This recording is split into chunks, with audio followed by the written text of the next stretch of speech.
everybody, and welcome to the January 6th Trips and Traps, first one of 2012. Andy Serling, joined by Eric Donovan. Happy New Year to all our viewers, and we got 5 races to bring you in 2 separate segments this week. We'll start things off with Percussion in the second race from December 28th. It's a maiden special weight going 1 mile and 70 yards. Percussion's sort of an interesting horse, and you'll see him breaking on the far outside. He'll be pretty easy to see the whole way. And it's not as though he has some sort of trouble, because he doesn't have actual trouble, per se. But he came here with some decent form from out of town for trainer Bob Dunham, and he ran okay in races last year, came off a layoff, ran horrendously in the slop in his return, and stretched out for the first time in this race and found himself in what turned into a pretty competitive spot with just a horrible post. Yeah, horrible post, and really nothing goes right after the break here as Percussion's 5 wide early part of the first turn, 4 wide now as they make their way onto the backstretch here, and you know, just a tough spot to be in for a horse who's trying 2 turns for the first time. Yeah, I mean, listen, I don't blame the rider, Milan Studer. She tried to be aggressive with him. The problem was really it was a contested pace, and a lot of people decided to be aggressive, which we like to see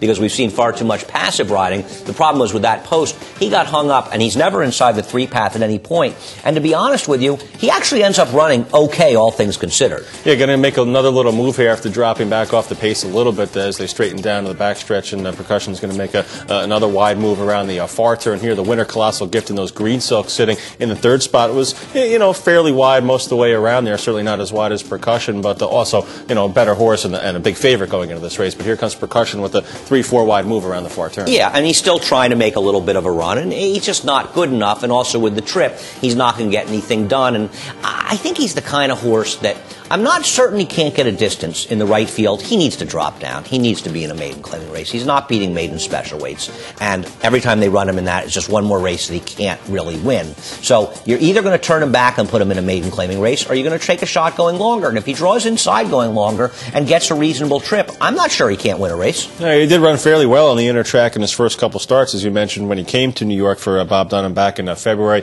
of last year, and kind of tailed off after that. So maybe he's a horse that likes the inner track a little bit and just needs the right kind of spot. I think with a fair trip, he's the kind of horse that can run a figure into the mid-70s, which will win maiden claiming races around here at pretty much all levels. And Percussion is a horse I'm looking forward to betting optimally in a maiden claiming race, optimally sprinting, but I'd even take a chance going longer. All right, we'll take a look at 2-year-olds, some of the last 2-year-old races of 2011. This is a maiden special weight for fillies going 1 mile on the inner track. This is race number 6. We're looking at the 3 Malibu Holiday. The 1 Scenic Gulch is a little bit of trouble in the early part of the race. Yeah, and when Scenic Gulch breaks a little bit slowly, the other horse is the horse we're focusing on more in here, and that's Malibu Holiday. You're going to see Malibu Holiday come over, and both these horses are raiding behind horses in the turn, and we'll focus in on it, and you'll see Scenic Gulch steady a little bit behind Malibu Holiday.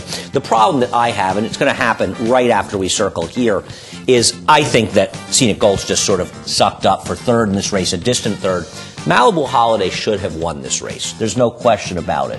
And you could say it was the rider's fault he lost. But what the rider did was he made a decision around the turn, a decision that has worked for him quite frequently to save ground and not try to angle out and hope there was some separation. He didn't get the separation. You know what? It doesn't always work out. I think that he got skunked trying to do the right thing. Yeah, I see your point there. I think you're absolutely right with that. Malibu Holiday was stretching out in distance. This was his 2nd start. He ran in a sloppy track special weight race going 6 furlongs. First time out, showed a little bit of speed before fading, so going long here for the first time. I thought he ran fairly well. Obviously, he's going to be a much shorter price than the 7-1 that he was in this race next time out, so that's something you have to kind of figure out what you want to do with him. If you really like this effort, how short a price do you want to take? And if you think that, you know what, things pretty much worked out okay, except for, you know, some late trouble here where he saved ground most of the way, you know, what's your price limitation on him next time out if you like him? Right. Well, that's exactly the point, Eric, because the trouble is he was 7-1 in this race. And if you liked him here, and here he is an inside, and you're going to see his rider's riding Chili, the Scenic horse is right behind him. His rider's riding Chili, but these horses will shut the door on him.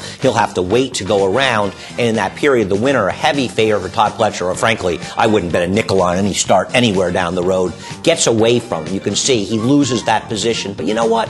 He never stopped riding him. He never panicked. And I do like this about Junior Alvarado. I wish he was more aggressive sometimes, but he doesn't panic. And you know something? Ultimately, didn't Malibu Holiday have a chance to get by this horse? Yeah, I guess. I mean, he still, you know, when he was put to a drive in mid-stretch there, he still had about 3 lengths to make up, though, I think. And he made up a good amount of ground and almost got to the winner there. You could make the point that he had enough time to get by. I'm just not sure what to do with this horse. I don't think you really like him that much going forward. I'm kind of Switzerland on him. No, I hear what you're saying. I'm not saying he might not be okay. We'll see how well this field runs in the future.